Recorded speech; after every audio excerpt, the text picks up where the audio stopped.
What's up, everybody? Hey y'all.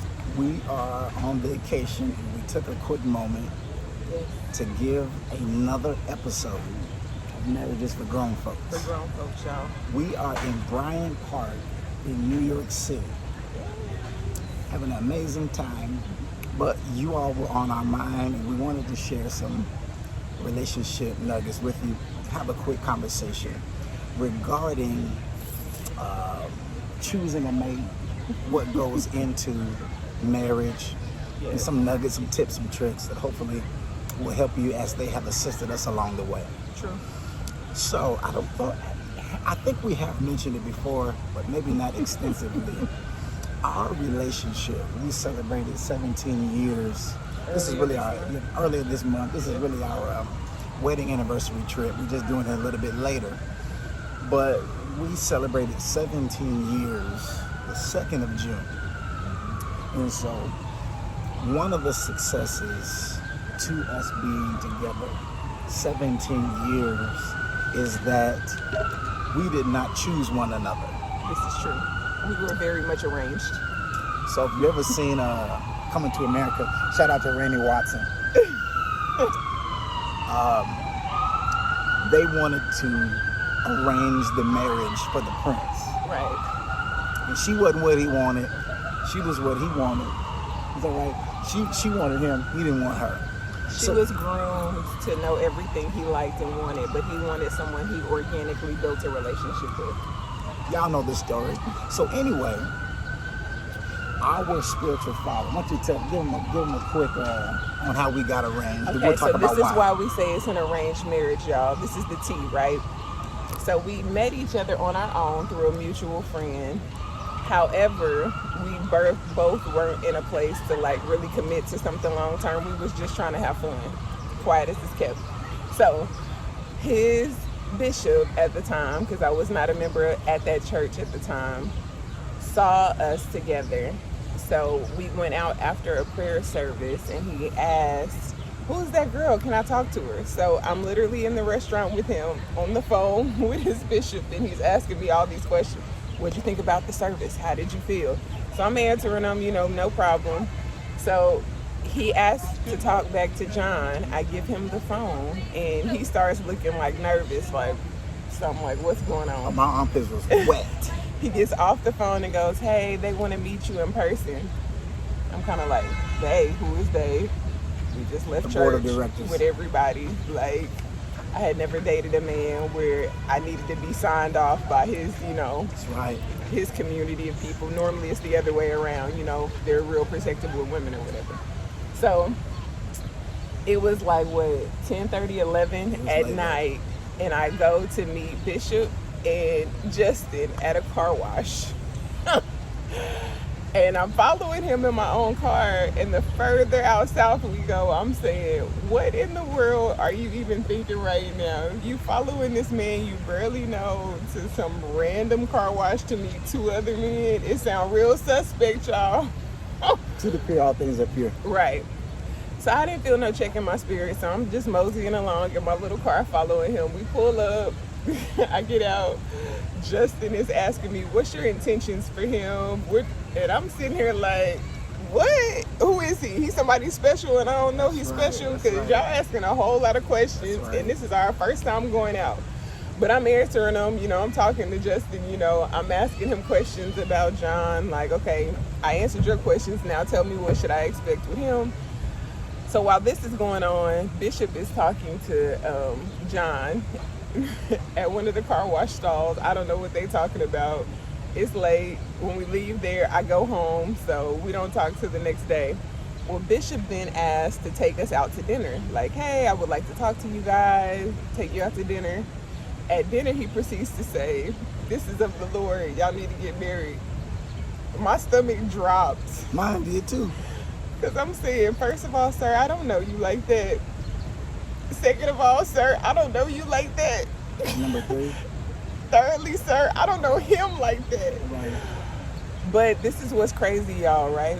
So when you're in relationship or fellowship with the Holy Spirit, the Bible talks about how he'll lead us and guide us into all truth and understanding.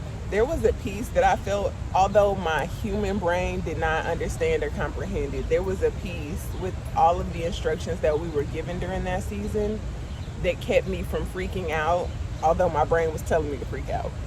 Yeah, I think this is so good because we're going to deal with two different sides of mature picking and immature picking. Right.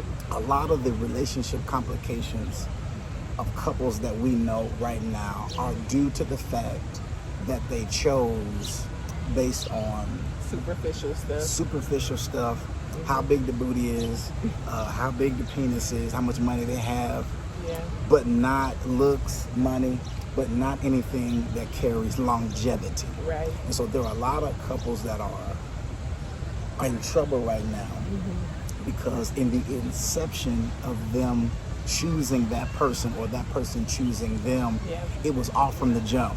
Not necessarily that the relationship should not be, but the timing was wrong. Right. And so one of the important things about if you're going to get married, if you're non-married and want to be married, is making sure that not only do you agree with this individual, but that heaven agrees, and that it is in the right timing. For us, that timing seemed too early. Yes, for both of us, it seemed very early. 2 months, 3 months is too early. That's too soon. We don't advise that for any, regular Joe on the streets. And so one of the mistakes I think that Christian or church couples that are raised in the church is that, number one, if we have a child out of wedlock, it's the standard of, y'all got to get married to make it right. I don't believe that. No. And number two, it is better to marry than to burn. Yeah. I think that Christian couples who have made the foundation of their marriage be that scripture are in trouble right now and trying to figure out, do I still want to be with this joker? Right. So a relationship can't only be built on that. I mean, those things are important. Like, I understand you want to have a family unit if you've had a child with somebody, but if you're not compatible, you're not compatible. So to force it because of a child is very toxic, and then it instills those same toxic cycles into that child. And then marrying versus burning, like, I get it. We want God pleased with our life. But if you just get with somebody because you're tired of being single and you just want to have orgasms, those orgasms are probably not going to last as long as you want to, because they're tied to so much more than just, the penetration. No, God. Just say it. Now listen, this is a common thing that we've heard over the last few months, even since the last time we cut a video. I will hear, she'll hear one person in the couple say, I didn't know that this was this bad. I didn't know that they were this bad. So we're going to give you, I got 6 points. Okay. 6 points that you should ask a question about if you are non-married and seeking to be married. Okay, come on now. And 6 points, these same 6 points that if you are married, these are either areas that you all have had to come to agreement in, that have been beautiful because both of you are on the same page in, or if you are married, some of these same 6 points are going to be indications of needed growth areas. Right. But I promise you, if you are married, one, if not all of these 6 points have came up as discussion points. Now, we do premarital counseling. We believe in it. We had it, and it has been one of the saving graces of our relationship. A lot of people are not sitting down with somebody who's not drunk to counsel. This is true, and that's problematic. Because even throughout the years, you need tune-ups. You change, you evolve. Your car needs a tune-up. Your needs shift and adjust. And if you're not having that dialogue with your spouse, open and honest communication about what your needs are, that's going to be another area. And one of the things that we were taught when conducting premarital counseling is to prove every reason why it will not work. Yeah. Not why it won't. And I think that we were getting ready to make this mistake if we did not have someone who was not drunk counseling us. And that is, what are you going to do in this situation?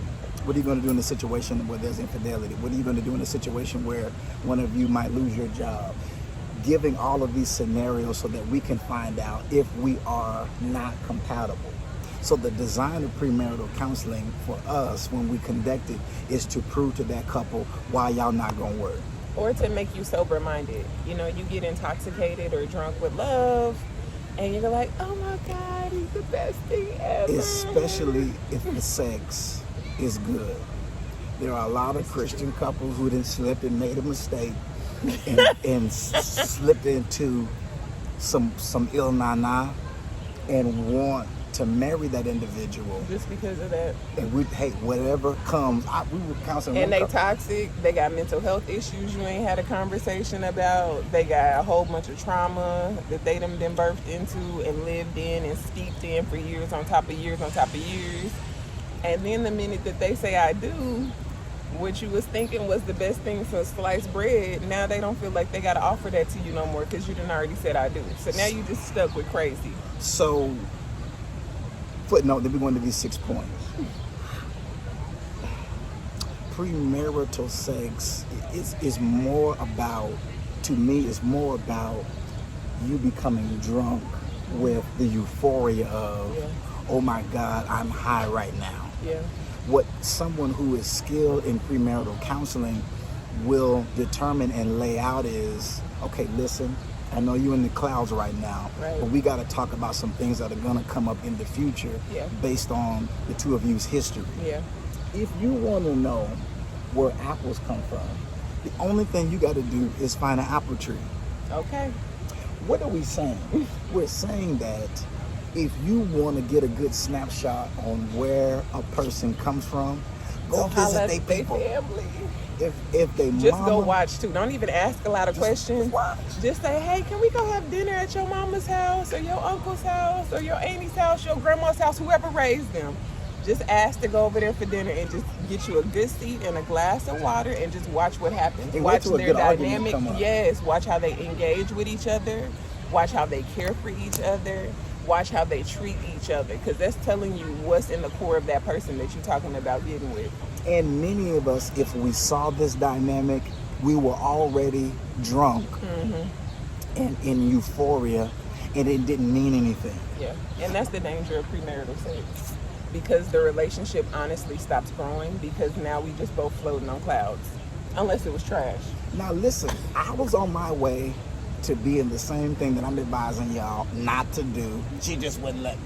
She was saved. I tried every trick in the book. It was a no for me. But thanks be unto God. It was worth the wait. It was worth the wait.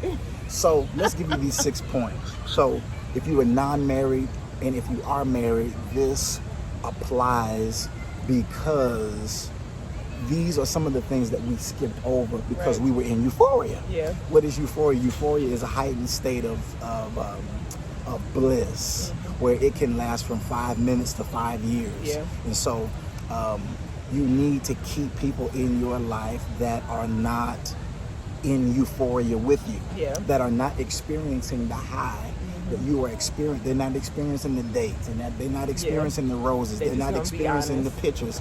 They can tell you, this woman, this man, he's got a problem in this area. And I need to talk this through. Yeah. All right, here we go. Point number 1. What a good question or a good topic to come up with to discuss that is a game changer, a deal maker, or a deal breaker is the mental and emotional health of that individual. Right. If that person, I think it's 1 in 3 that have a mental health disorder now. I think at the last stat I read, we are very good at hiding what's wrong with us. We are, in humanity right now, are very good at disguising and dressing up and putting makeup and perfume and cologne on what's really broken. And one of the reasons why relationships are a hot button topic right now is because people are in pain and we are looking for someone or something to medicate the pain. But mental health is a booger. It is, and it's not going away. So if that person deals with that, it doesn't have to be a deal breaker, but you do have to be honest about what your capacity is, and if you can actually show up authentically in that relationship with a person who's dealing with those things. And if your reality is no, that's okay, but just be honest about it. Don't get in it and then 3 years down the road, you like, I should have never gotten with you, because now you're damaged by the relationship and that other person is also damaged by that relationship. And I think one of the things that we did not do is ask someone who is unbiased, Yeah. a friend, a church member, a brother, a sister. Yeah. Hey, how are they? How do Yeah. they handle conflict? Because sometimes we lie. Okay. And you might not get the real answer. Now, if you're mature, you're going to be straight up. You're going to be 100% honest. This is who I am, what I am. Let's add this point to it. I think that it is a benefit for those of you who are in your 30s, late 20s, maybe even early 40s even, at any point in time, Yeah. that you are not self-aware, but you, what did I write down? Whoa, I wrote it down. Self-discovery. So when you're single and you're in your 20s and you're still discovering who you are and how you move and what's important to you, it can very well be easy to let your relationship Mold you. Yeah. and you become What that person says that you're supposed to become, and then you start resenting them because of that. thank you. Self-discovery is so important. In a lot of relationships, if they're not built on truth, it can be very difficult to go through that with someone else. For us, our self-discovery, our growing curve was real sharp because 21 and 22 years of age. we married so young and we thought we knew everything, for it to then be revealed that we didn't know anything at all. So then for me to have to carve out a level of grace and mercy for him while carving out grace and mercy for myself, that was hard. And I'm sure it was hard for him as well to carve out grace and mercy for me while he was trying to figure out who he was as a man. Man, good. So I think that is important. Mental health. Number 2, mental emotional health. Number 2, life skills. You got to say something about life skills. Okay, tell me y'all. you was raised old school. I was raised very old school, like country old school. Like, you need to know how to cook from scratch. Like, I can make bread from scratch. I can make any meal from scratch. I can bake. I know how to clean a house from top to bottom, including scrubbing baseboards, cleaning windshield, all of it. I know how to do all of that. Bathroom, if you ain't cleaning the base of the toilet and in the back, you ain't clean nothing, okay? Like, literally, when I say it was drilled into me, towels have to be folded a certain way. There was no games played with the cleaning and the cooking. It was just something that you had to have. I will say this, my mom made sure that me and my brother both knew how to do all of those life skills, because her thing was, I don't want you to leave this house and not be able to care for yourself. So I was very grateful for it. Like laundry, the whole 9. All of the feminine life skills that I was supposed to have, from doing hair, all of it. She just made sure I knew. And this is important to have, not all of these qualities. Right. You ain't got to be her, you ain't got to be me. Right. But you and I need a particular baseline Right. of life skills, like communication. Right. If you plan on being married, if you plan on developing any kind of relationship, you need to be able to communicate on a baseline. Yeah. Just a baseline. Like, I if don't you're know what's rushing- not communicating. you are going to drive yourself and that other person Yes, crazy. And so I think that a lot of us, again, I'm here because this is my experience. A lot of us who grew up in the church don't have a baseline. Right. Don't have basic skills to even engage in a platonic. If your friendships are trash, Yeah. getting married is not going to whisk you away into romantic bliss. No, that person is going to have the same complaints that your friends have. And being saved is amazing, and we are totally for it. But you need more than just salvation to be successful in a relationship. Like, you need those fundamental life skills. You need to be able to communicate, and you need to be able to listen and change. Ooh, okay, that's another one on there. We already dealt with number 3 is who raised Right. you. That is so important. We were watching a dating show and the contestants were asking potential mates, where they work and how much money they make and what do they do for hobbies. But one of the questions that we thought about asking if we were on the show is, who raised you? Did your mama raise you? Did your daddy raise you? What's in the medicine cabinet of those individuals that raised you? What did they instill in you? Yeah. So apples come from apple trees. Right. I'm not going to say that if your mother was this, that you're going to be this, that if your dad was this, that you're going to be this. But I will say, It's a high likelihood. you're y'all. going to have to deal with it. Yeah. It's It's going in to the come up. DNA. You may not be what your daddy was or your mama was, but I Right. guarantee you it's in your blood. Yeah. And so that's why salvation and discipleship Right. is important. Yes. Because not only do you get a new DNA in your salvation, Right. but then you have to be walked out to learn a different way. That's right. Absolutely. I think that was a good point. Yeah. This is good. I got to get on. I have a soapbox I need to stand Lord. on right now. Accountability. Now, this It's word. a cuss word to a lot of y'all. Don't let it be. Let me just, I'm gonna get on my soapbox real fast. I'm gonna get out because I Okay. won't slip. If let's say we got married, there were times that we were in the infancy of our marriage that I was going off. He was. I mean, I was cutting the food. And We if both were in his there defense. were no male accountability in my life, who was she gonna call That's other than the police? Think about this. Yeah. You get with someone That's true. and there is no one in their life that has a reserved foot to put it in their behind. When she was when I was tripping, Yeah. she could call any of my brothers, Justin, Brandon, Jamel, Chris, Bishop, and say, "Hey, I need to get him. Yeah. He's tripping. And did. He's tripping. Why you tripping, Debo?" So when I was off, And he had the church mothers take me to breakfast and sit me down and tell me about wait, myself. let me try to get on you though. So and this so works sophisticatedly, because if you are hurt and you're in your singleness, some of us made this mistake, and I don't need nobody and I'm just gonna do it all by myself, and you meet someone who is your dream of all dreams, Yeah.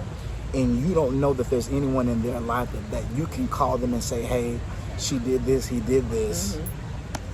So this is for longevity purposes. Yeah, and an immature brain is not thinking about what kind of community did this person come out of, Yeah. so that in the good times we have support, but also in the bad times we have support. Right.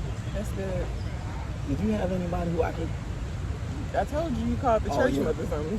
I called. I They didn't call was no like, young "Let's wisdom. do breakfast." I I'm call thinking old it's wisdom. innocent. Oh no, they came with their knives. If in you hand. wasn't 45 and over, I wasn't about to talk to you about her, because y'all probably agree. I needed to call somebody who could make gravy from scratch, who could pickle carrots, and who was old school. Say, "Hey, get her. She's going off." Okay, Yeah. let's finish. They So gave some much needed wisdom though. they did some seasoned. Yeah. We wouldn't have made it without these. Yeah. Okay, number 5. Deal with this one. Okay. Discussing and identifying the values that will never change. Ooh. Okay, so I don't know if y'all know it or not, right? But our parents gave us a set of values, some of which we adopted as our own, others we probably rejected.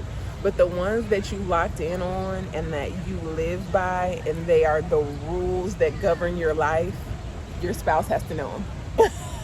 Because if your spouse doesn't know them, you guys are going to collide.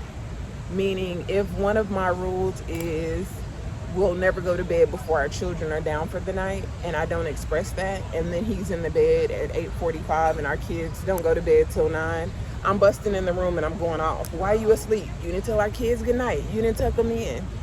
But it could have been avoided if I would have simply just said, "Hey babe, for me it's really important that our kids get to see us before they go to bed at night, that we end the day with them, that we love on them, that we pray with them, that we hug them."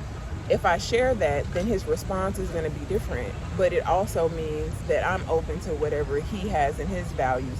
Now, if y'all have two values that y'all are like, I don't really want to bend on that, guess what? You might have to. Because if two is going to become one, that means I can't stand firm on everything that I believe and expect him to just mold to that. And he can't stand firm on everything he believes and expect me to mold to that. Now, if there are some things that are absolute deal breakers, that needs to be addressed before you get into a serious relationship with somebody. Because they not changing. Salvation was one of them. We both had to be saved. We agreed on that. Now, our upbringings were completely different. But one thing that we totally agreed on is our love for God. And so that was something that would have been a deal breaker if he didn't have, and it would have been a deal breaker if I didn't have it. So that was like one of our fundamental. It has to be this before we go into marriage. Most of the major disagreements in our relationship are really based on the value systems that were put in us. Yeah.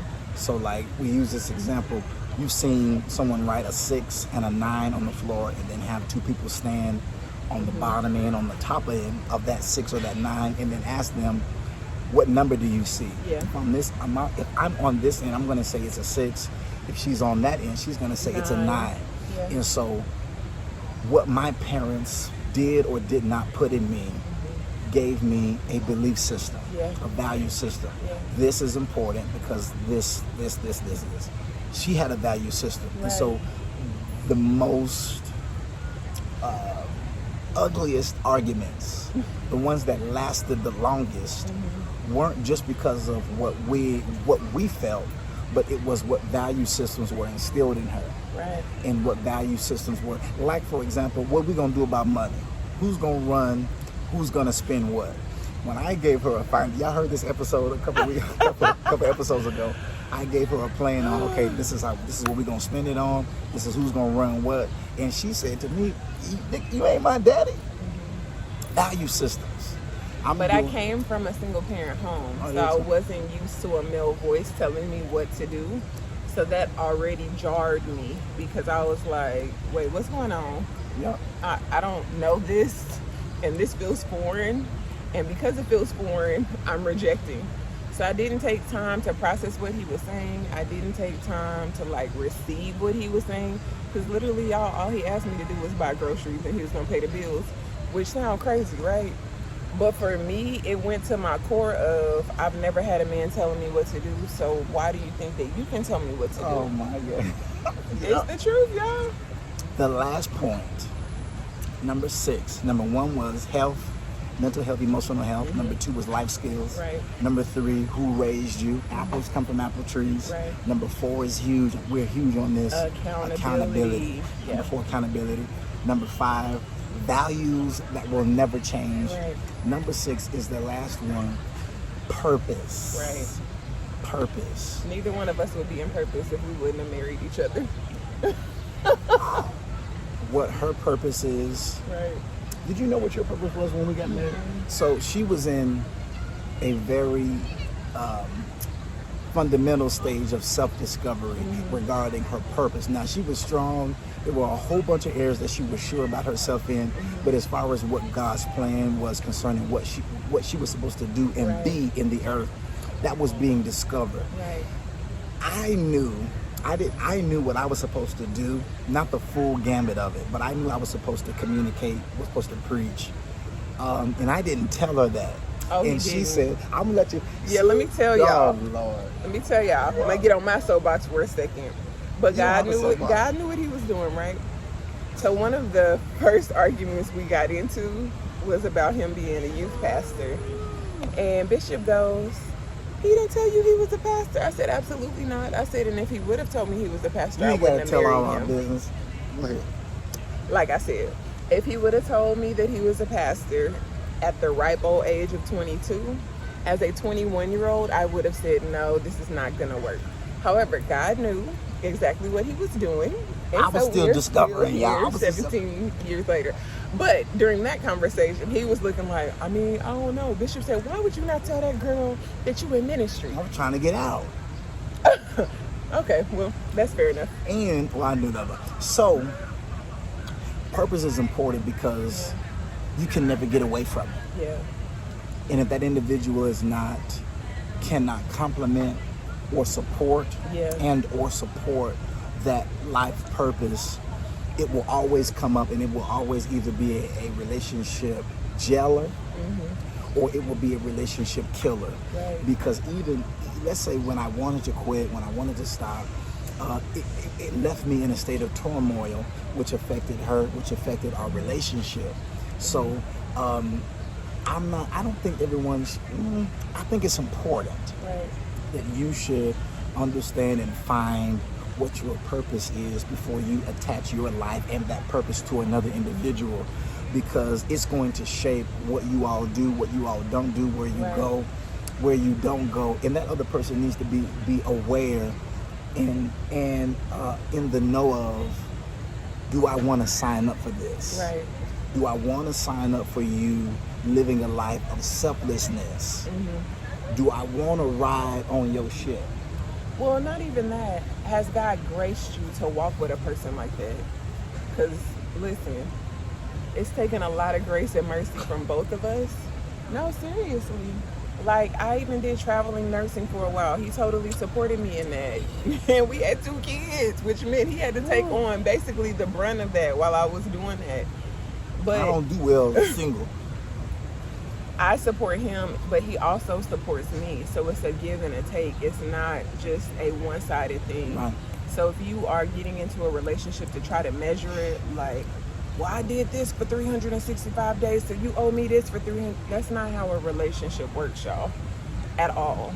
So when you're talking about purpose, one of the things that you have to know about purpose is some seasons may require more of you than other seasons. But if you've been graced for the relationship that you are in, you'll be able to make it through. What you all see us in the stage of our relationship right now is one of the byproducts of doing, what's that word I keep? Self-discovery, that Right. phrase. We have kind of come to a place where I know what I am, why I am what I am, and Yeah. I've resolved it. She's come to a place where she knows what she is, why she is, and she has resolved it. Right. So our arguments are less frequent and they don't last as long. Right. When you are in a state of trying to discover who you are, what you are, and some arguments are not even about what's going on. That's true. Some arguments are for the fact of I'm mad that I married you Yeah. and I did it out of timing and I'm seeing it now and I'm Yeah. really frustrated about that.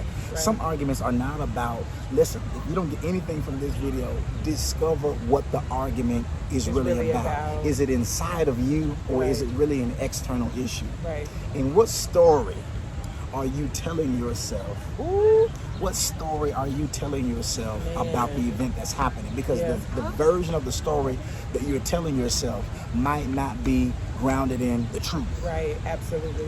So self-discovery is important. You might do it while you're married. You might do it before you get married. But you will have to discover who you are, why you are what you are, Right. why you respond to what you respond to. And it will curb a lot of unnecessary learning curves. So we are celebrating 17 years, Yeah. but what you see has been in work. We met Lots a friend. and lots of work. We hooked up with a friend that I went to college with, and she's seen some of our YouTube clips and videos and stuff like that. And she was telling us that we probably sat with her for like an hour and a half, 2 hours, just talking, catching up, laughing, taking pictures. And one of the things that she said that so blessed us at the end of the conversation, she was moved to tears. It made us emotional. She said there are a lot of couples that are public with their relationship, like, hey, this is who I'm married to and we're happy together. Yeah. She said, but I can really feel y'all's love toward one another. It's electric. And she was crying when she said it. And so when we got back to the room, Brittany and I, we were discussing just how refreshing the conversation was and how big of a compliment that was. Right. Tell me what you said that you believe that meant about people showing the Most people see, a recording and they just paint the picture about that person. But when you can see what work really does for a relationship, when you can see how authentic it is, face to face, like no camera running, to me, it's encouraging. To me, it lets people know that love is still real and it's something that you can have. But it takes work. That's why we say marriage is for grown I was folks. just getting ready to say. Because you have to be mature enough to take ownership for your piece of the relationship if it's ever going to be able to merge together as one. And if you do, it is beautiful. So I hope that these episodes, these vlogs, these photos, and all of that are encouraging you. We don't want to give you a false sense of everything is going. We argue. Listen, New York. If your relationship can make it in New York, it can make it anywhere. These directions and streets and taxis and subways and buses. Ooh, stressed. We made it. We made it, y'all. We survived. Now we feel like we low-key New Yorkers. We know we not, but Listen. we can live the dream. But we do this. One of the reasons why we do this is to show you that these hard conversations can be answered. They can be resolved. You don't have to be old and gray. You don't have to be around here boring and dry. You can have fun. You can travel. You can be refreshed by the other person who you're in relationship with. There are hard conversations that will have to be had, and you probably will have to have them with outside help and more than once. But it is possible to still love and respect and honor and be loved, be respected, and be honored by the person that you're with in your relationship, and you ain't got to be old to do it. Okay. So that's why we say it's for grown folks. Yes. It ain't for old folks. For grown folks. You are gonna have to grow up. Yeah. So if we can help in any way, we are willing and available. We love you. We're getting ready to enjoy the rest of New York. Peace.